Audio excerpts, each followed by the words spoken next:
بہت پہلے جب ہر جگہ بادشاہ ہی حکومت کیا کرتے تھے، ایک مرتبہ ایک بادشاہ اپنے ایک ملازم سردار سے ناراض ہو گیا اور اسے دربار سے نکال دیا اور حکم دیا گیا کہ تم اپنے گھر میں پڑے رہو گے، نہ کہیں باہر جا سکتے ہو اور نہ ہی کہیں کام کر سکتے ہو۔ یہ بظاہر معمولی حکم تھا، کیونکہ دن رات گھر میں پڑے رہنا، کچھ کام کاج نہ کرنا اور فارغ وقت گزارنا بہت مشکل ہوتا ہے۔ ویسے بھی ایک آدمی ایک ہی جگہ اور ایک قسم کے لوگوں میں رہتے رہتے گھبرا جاتا ہے، اور تو اور بہت وحشت ہوتی ہے، وقت کاٹنا دوبار ہو جاتا ہے۔ چونکہ اس کے ساتھ بھی ایسا ہی ہوا، وہ سارا دن پڑا رہتا اور کوئی کام نہیں کر سکتا۔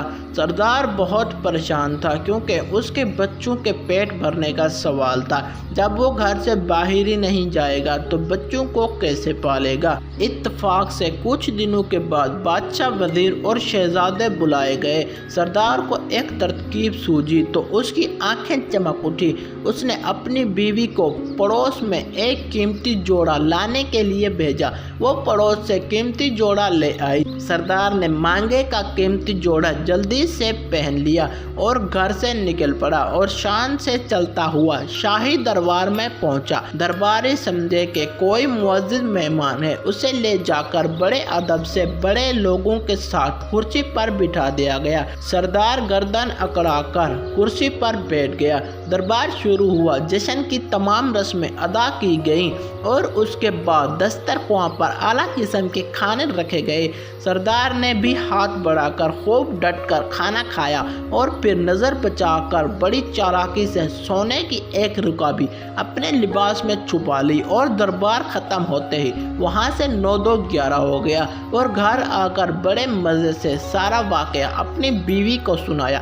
اس کے بعد اس کی بیوی بازار جاتی اور سونے کی رکابی کا ایک ٹکڑا کاٹ کر فروخت کر کے کچھ رقم لے آتی۔ یوں سردار کی زندگی آرام سے گزرنے لگی اور پریشانی دور ہو گئی۔ ادھر دربار کے ملازم نے دیکھا کہ سونے کی ایک رکابی کم ہے تو بیچارے بہت گھبرائے اور رکابی ڈھونڈنے کے لیے ادھر ادھر دوڑنے لگے۔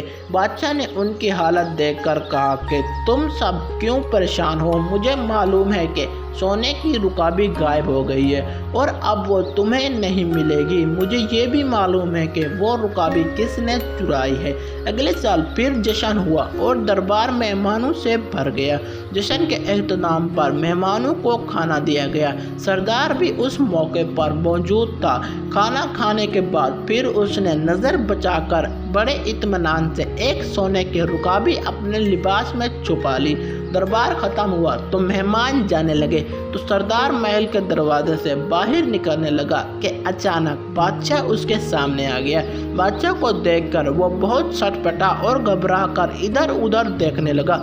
بادشاہ نے ہاتھ بڑھا کر اس کا ہاتھ پکڑا اور کہا کہ پچھلے سال کی رکابی ختم ہو گئی ہے، جو پھر ایک اور رکابی لے جانا چاہتے ہو؟